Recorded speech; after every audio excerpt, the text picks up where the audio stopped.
Is it possible that music can literally make you want to live as opposed to wanting to literally end your life? And this is a true story. This is about Christian Vander of Magma. Laurent Goldstein, I'm going to interview right now. We did a Zoom call. He made a documentary about Magma and about Christian. It Yeah, fits because the magma, the right. core of the earth, that energy, right? That Hmm. fire with him. The Yeah. magma, that fire is what Christian has inside of him.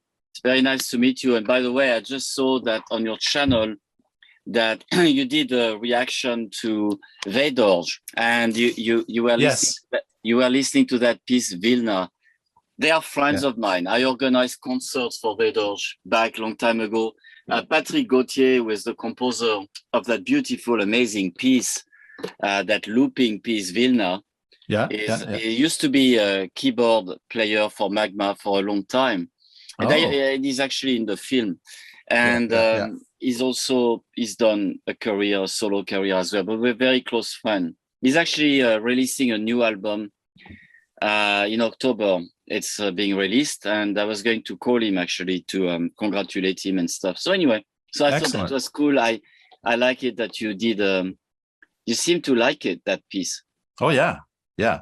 Well, I don't know how much you watch on my channel, but largely it's Prog progressive rock. rock and prog rock, and so I've noticed that as I've done more and more reacts, I've done over 600 reacts, believe it or not, to Wow, mostly progressive music, and I can't believe how much there is out there, really. so much. And especially as I react to music from across the waters, because obviously progressive rock originated in the UK, UK, yeah. um, but there are huge movements of progressive music, obviously in France. There's Italy was really big. I'm discovering Germany, that obviously. I mean, Germany and yeah. Latin America. I'm discovering now there is some Yeah. amazing prog out of Argentina and Mexico, also, there is some bands that are part of the undertow, the current of Magma, which is zeuhl music. So there are Mhm. bands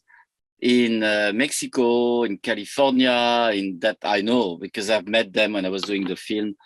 That Mhm. are prog rock, and they are into like more the Magma current.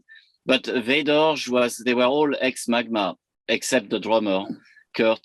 But Bernard Okay. Pagonotti, the bass player, Patrick Gauthier, and the Mhm, mhm. horns were all in Magma. Vader didn't work out, unfortunately. It's very sad.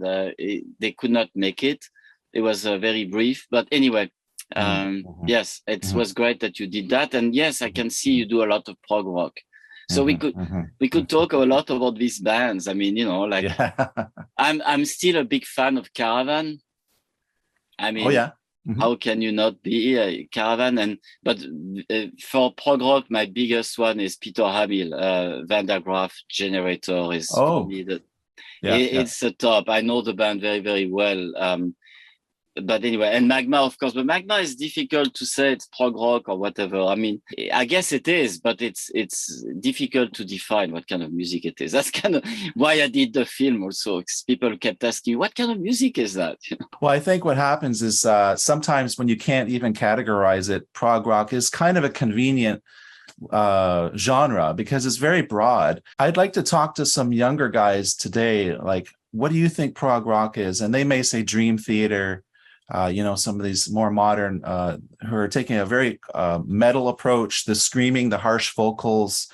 And but really, I mean, in its day, Magma was very, I guess, I mean, wasn't it just considered really out there music to people, or were Yes, people? Yeah, they yeah.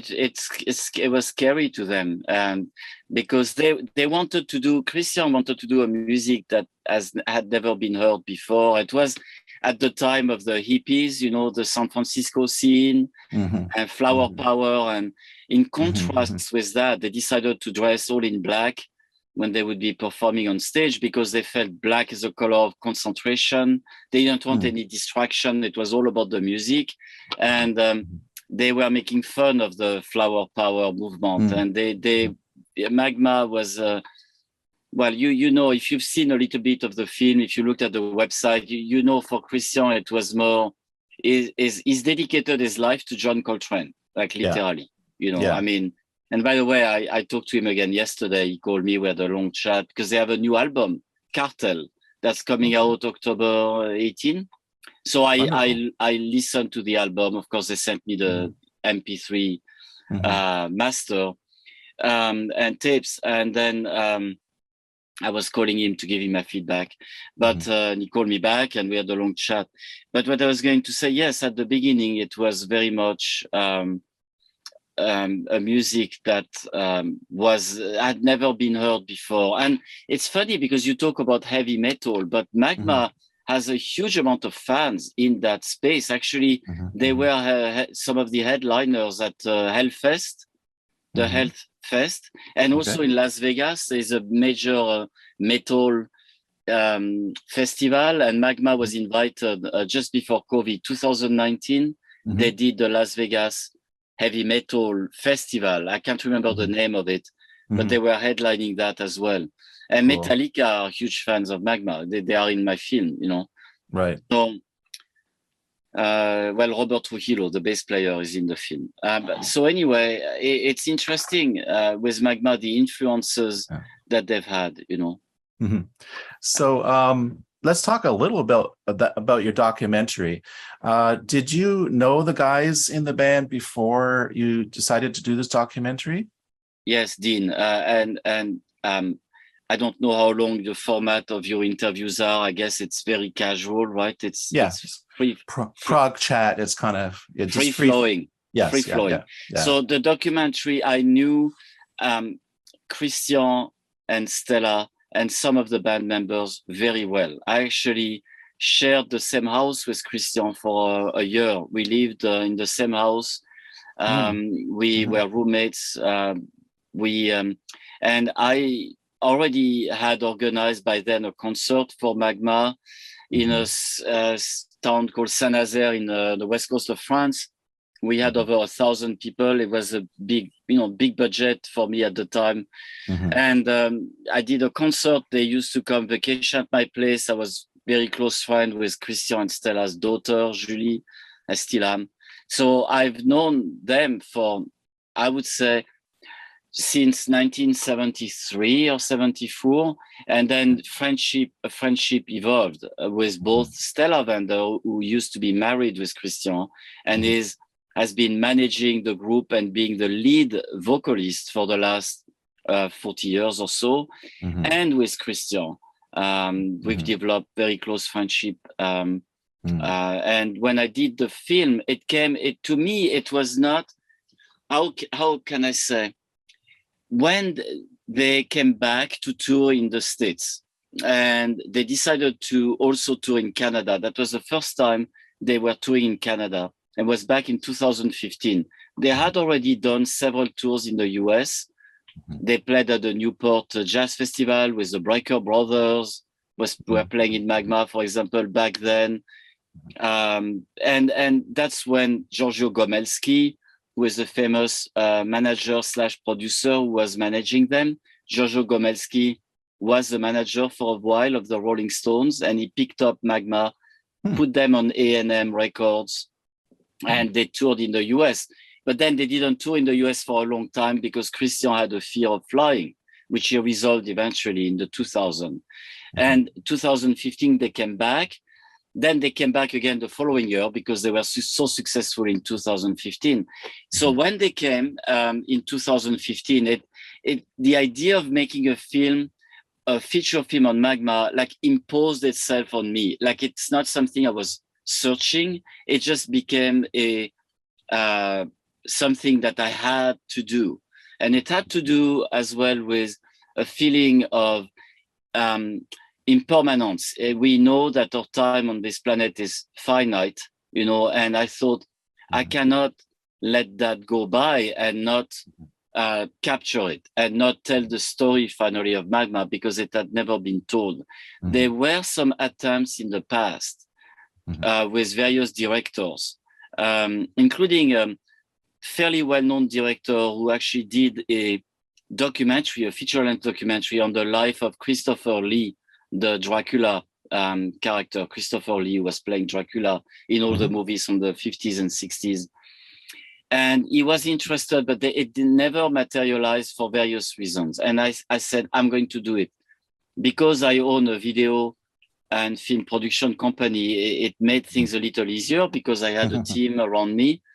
And it took us 2 years to do it. But I had some, it was not an easy process. It was difficult at times, but it was a process born out of passion and love for the music of Christian and for Christian as a person. I mean, we are close. I mean, and there is something about him that I really deeply connect with at a spiritual level.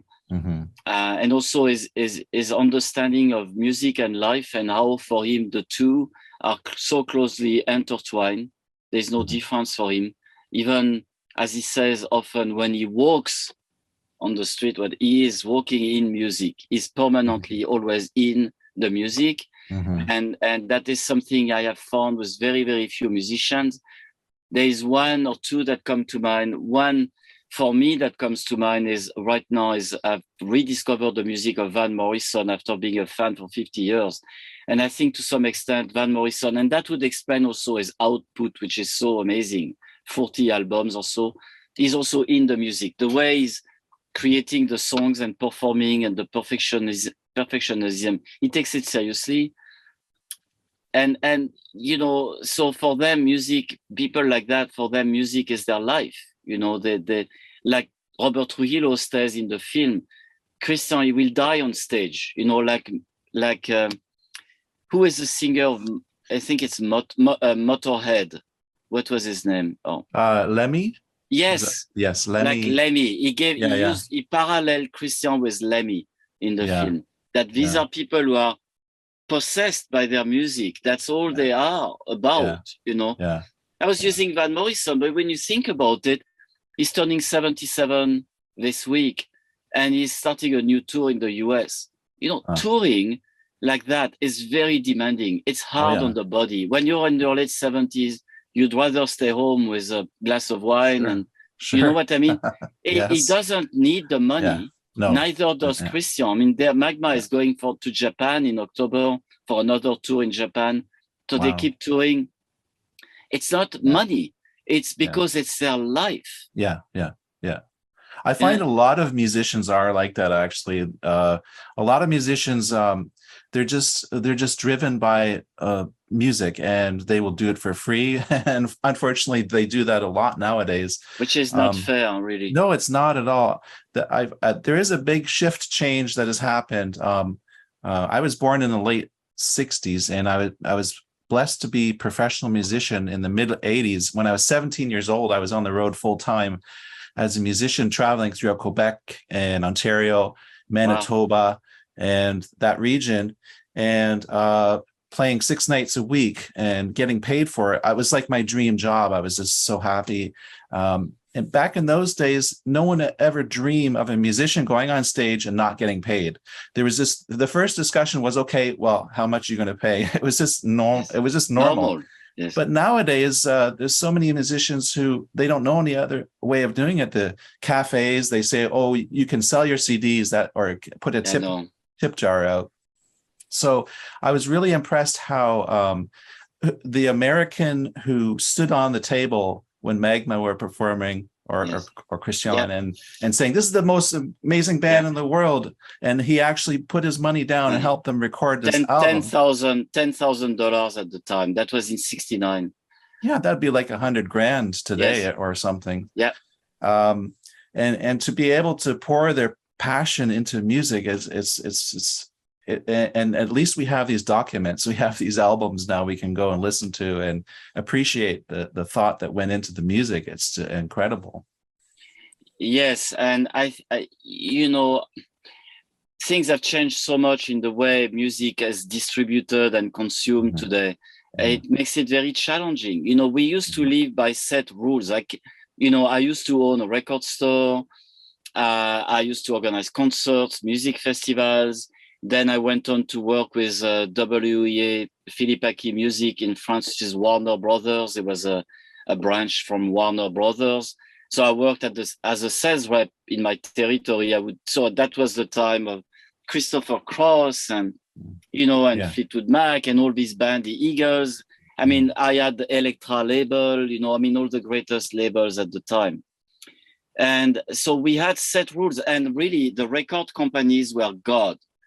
And musicians were respected, right? I mean, yes, some record companies took advantage of musicians. There's no question. That happened to Van Morrison, where he didn't get any royalties for, I think, Moondance or a couple of albums. Happened to Christian as well, where he was cheated out of royalties for their best-selling album, which is Mechanic Destructive Commando, MDK. They never touched a penny on it, even though hundreds of thousands of copies were sold. So, but at the same time, there were rules, right? And then everything has exploded, and I think it's very hard for musicians to find their bearings. And because music is so easy to access on YouTube, let's say, which is a blessing and a problem a huge problem at the same time. So it's great on one hand and it's devastating on the other. People have access to music for free, so it's harder for them to justify to have to pay to see a musician who maybe might not be well known. And on the other hand, the well-known musicians or bands, some of them charge an obscene amount of money for the seats to see them live in concert. So. I wanted to go see a Ringo Starr. I've never seen Ringo Starr. I said, I like Ringo, And I looked up the tickets in Abbotsford. Like, it's a standing ticket. It was like $300 for a crappy place. I said, why would I do that? Wow. Yeah. Do you know what I mean? So it's there is too much of a disconnect and yeah. So one thing that really moved me in that documentary that you made, was Christian Vander, how he was so desperate, and he had such a unfortunate circumstances growing up, and his mother being in jail, and his father running off, deserted, and he got offered that gig to go to Italy, and at that point he was thinking, I'm just going to end my life here. He was basically suicidal, and then in a moment he decided that it was for the music, that I think it was the music that just for the music decided but to what live. Happened, yes, exactly what happened is, yes, he was suicidal. He had no more because that's when John Coltrane died. Now the only reason why he survived that horrific childhood, where his mom had him when she was not even 15 years old. Irene, I knew his mom, an incredible woman. He actually recorded on the new album. There is a piece he wrote for his mom called Irena Baledina. It's beautiful. Anyway, so she had him very, very young, and she was a junkie. She was an artist too. She was touring as an artist, performing, dancing, on stage, and she had musicians, very famous musicians from the States, coming to visit at that little house that they had, apartment, which was only one room. But she was a drug addict, and she landed up in jail. And Christian, at the age of 13 years old, was alone, 12 years old, 13 years old, was alone in that one room. They had no more electricity. Electricity got cut off. The toilets were in the hallway outside, for everybody common to share. And thank God to the neighbors who lent him, they were running an extension cord for him to have some electricity underneath the door across the hallway. He was able to plug his little turntable, and he would listen to John Coltrane constantly. And that, well, he clearly says it. That's what saved him, because he would listen to Coltrane and he would be inspired, and it would nourish him. He would only steal at the local grocery store an apple and a piece of cheese every day. He would be stealing that to survive physically. But what got him through that was Coltrane. And when Coltrane died, he lost his purpose. He lost any reason to keep going. So he was playing drums in clubs, but without like any purpose. And he was offered Italy. He said, why not? It could have been anywhere he would have gone, because again, he had no purpose. He was without any direction. But he made a life in Italy, got a girlfriend there that they really loved each other. But one day he saw the city was in Torino, and in the morning early, he saw that light all over the city, and he had that thought came, I have to go back. I have to go back. John didn't die for nothing. I have to come back, and I have to do the music to pay him tribute. And that's when Magma was born. And he broke up his relationship. They loved each other. He just left the same day. And he went back to Paris, and he gathered a bunch of musicians, and he went to that club, the Gibus, a very famous club at the time, and he knocked on the door. So they were all there, and they had the music to play. They had already a few pieces written. And the guy says, who are you? What do you want? So we want to come and play. Well, what is the name of your band? And they didn't have a name. So they didn't have a name. They didn't. So the guy says, sorry, I can't make you play if you don't have a name. So they went back in the cafe, and they kind of brainstormed, and Christian came up with the name Magma. They came back, then they went back to the club and said, we have a name now. So that's a great name too, actually. I mean, it translates really, really nice in English as well. It's just, but it fits the music. It fits because the magma, the core of the earth, that energy, right? That fire with him. The magma, that fire is what Christian has inside of him. And that's why at 74, he's still playing the drum the way he's always played. He's still performing, he's still touring. And that's all he thinks about is his music. Yeah, I like the video of him playing the drums and watching his expressions and how he's just so into his drumming. He's completely possessed by that moment. Totally. You can see living in that moment. So Laurent, about you, this film, this is sort of how I've gotten to know you, obviously through this film. And are you a musician yourself? No, I'm not a musician, but I've been kind of since early age, I have had a desire and a drive to actually share, not only to listen a lot of music. I mean, I started listening music when I was like 8 or 9 years old. I was 7 years old. I was listening to the 78 RPM from my dad's collection, the jazz collection from New Orleans jazz. He was a huge fan, and he actually organized a few concerts with some Sidney Bechet, as an example, people like that in France. And he also had a few classical albums and some French iconic singers like Georges Brassens. So they listened to a lot of music, my parents. And so I was fascinated by these records. I can still smell the smell of his records and on that turntable, these 78 RPM. And so I listened to classical early on and New Orleans jazz. These were my first two influences.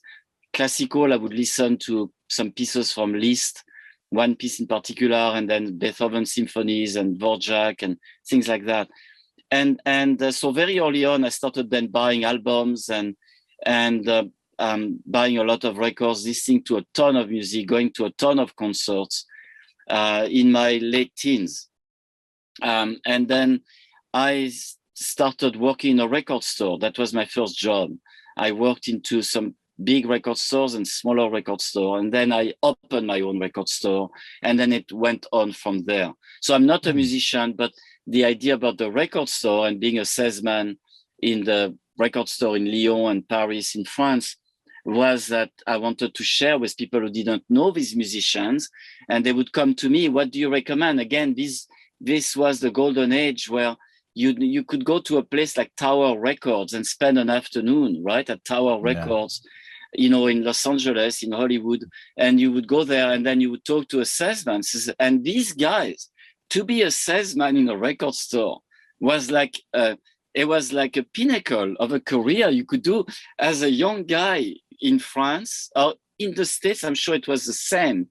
You know, there's a famous movie with John Cusack, High Fidelity, that's on, and the salesman, he owned that space, you know, like it was amazing. So this is where this is what nourished me. So am I a musician? No, but I have a very good understanding of music, and I would say because I've had mentors, I've had a mentor, two mentors in France, my friend Johan and my friend Jérôme de Missos, who unfortunately has passed away, and I dedicate the film to him actually. And then I had Christian as a mentor, and Stunder, René Garber was also composing, and he was kind of the sidekick of Christian when he composed the first few very influential pieces. René Garber, his Kobayan name is Stunder, was critically influential for Christian, and so they were mentors for me. Like I learned so much about music being around them. You know what music meant, how to listen to music, and what to look for in music, and listening to even some notes and and what they meant, like notes from John Coltrane in a live album.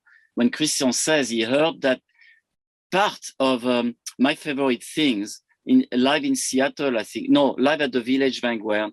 And at some point, there is a sound that comes out of the saxophone of John Coltrane, and Christian says he's going to die. He heard something. And nobody had even any inkling that maybe Coltrane would die like 6 or 8 months later. And he did die. And Christian heard it, and he said that to his friends before anybody else knew. He heard it in a note. So that's the degree of listening, you know. How do you explain that? That's amazing. That blew my mind to hear that he'd predict. I wouldn't say it's a prediction. It's more like he just tuned in somehow. I don't know what it is. It's a different level of thinking. It's a different level. It's a different level. He has that connection with Coltrane that nobody else has. You know, and I reached out to the lawyers of John Coltrane estate. I reached out to his son, Ravi Coltrane. They were not willing, unfortunately, because it was at the time when the documentary was done, the Netflix documentary on John Coltrane, and there was a lot of money invested behind that documentary. So that's the time I was making my film. So because the documentary was coming, they were not willing to share more of the music of Coltrane. I wanted to illustrate my film with more of Coltrane's music. Obviously, I could not. So I had to play in the soundtrack. I had to use Coltrane's pieces that were played by Magma or by Offering, by Christian's band, because I could not use the original because I was prevented to by the lawyer. Yeah. And the estate. Yeah, that must have been very frustrating. It was very hard. Yeah. I mean, especially knowing how much Christian has done for Coltrane. Like he used to for years, he would compose a piece and he would sign the copyrights to go to John Coltrane. Way after his death, he would not put his name on it. So he would never get any copyright. That's how Christian is. Yeah. You know, and I told that to the lawyer, but, you know. I was going to say a lot of the audience that watches this channel, I did a poll recently and I said, how many of you are music appreciators or are a musician? And it was about 40% were musicians. And the other, 55-60% were just music appreciators, just music lovers. And I don't know how much YouTube you watch, but I became part of this movement of reactors. Oh, yeah, I love reaction videos. And I never intended to do it. My wife suggested it. I had a channel and I was doing guitar lessons and gear reviews and talking about that stuff. And she said, why don't you try react? So I thought, well, I don't want to react to pop music because I'm not a fan of most pop. I love prog. Why don't I just start reacting to some prog music? And it turns out in the late 90s, I turned away from prog because I thought prog was dead. I really didn't realize there was still a lot of self-proclaimed progressive rock, progressive metal bands. So I had a lot to catch up. And like I said, there's been over 600 tunes so far. I think this is a really important movement, actually, that this may be the beginning of something really special, because as you and I were kind of disparagingly discussing a bit how music has become devalued in some sense. And because there's so much of it, it's sort of like, why pay for it? Why? I think React Well, it's my own channels. take on it. I might be wrong. I mean, that's Okay, just how I feel. sure. And I mean, I've been doing this for 2 years now, and I'm only just realizing that maybe this is the beginning of a tidal wave. Maybe this is the beginning, because to me, music in the mainstream has dried up for 20 years or more. It's just become very.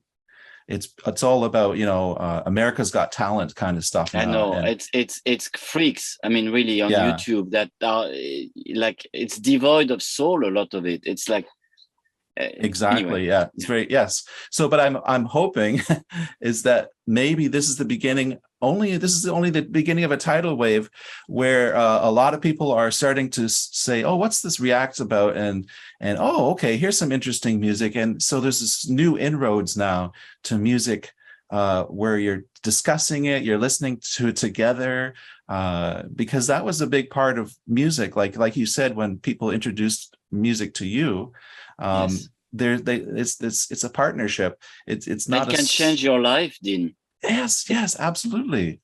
Yeah. It can change your life. Yes, yeah. And I think what you're doing is wonderful. I do agree with you that the React videos are very important.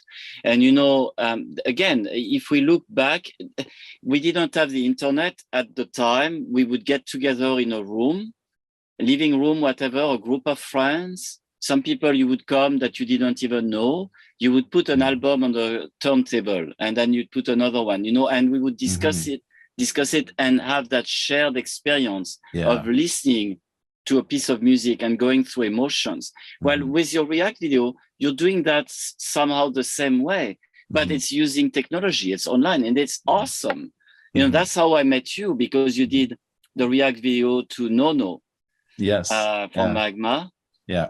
Yeah. And that's a shame. Ashamedly, that's the only React I've done to Magma, and that was my introduction. And as I've watched your documentary, so much more. I my gosh! Yeah, I can. There's a lot of albums. Yes, and yes. I could maybe send you a couple of links of pieces I think that would be really good for that prog rock movement that you could react to. Now, in particular, I'm thinking the piece High. High would probably be a very good one. But anyway, it's like 10 minutes long. With Magma, the pieces are usually long and sometimes very long, because they go into some kind of the Christian is all about, he likes when music takes him on an adventure, on a trip. So he likes to listen to music where he could close his eyes and he goes into a journey. He goes into this trip. And so with Magma, he wanted to compose music like that he would want to listen to and go on a trip. So not a 3-minute or 4-minute piece, because that's not really. But No is more like a shorter piece, it's actually, Attack is more like a solo album for Christian. He did most of the parts. He's I didn't know that. Is he a multi-instrumentalist then? Well, he plays piano, he sings, he plays drums, obviously. So it's more piano, drums, vocals, guitar and bass. He does the bass with his mouth. Actually, No, he does that too. So he does the bass, all the bass lines with his voice, with his mouth. Right. But he doesn't play the guitar. Well, he doesn't play. He can play, but a few notes, it's not. Well, this has been a wonderful interview. I really appreciate your time. Thank you, Dean. Maybe we can do it again. What's in the future for you? Are you making some more films, or? Yes, I'm actually working on a movie this time that I wrote with my brother, called With an Open Heart. And the main character of that film is a musician, singer, composer from France, very well known. His name is Michel Jonas. And there will be a very big music component in the movie. So I'm right now working with a producer in Los Angeles to try to raise the funds that we need to produce the film, to get the film done. So I'll let you know how that goes. And Dean, I really appreciate you inviting me on your channel. It was a pleasure to talk music with you. Well, the pleasure was all mine. Okay. Okay. Thanks. You take care now. All right. You take care. Okay, bye-bye.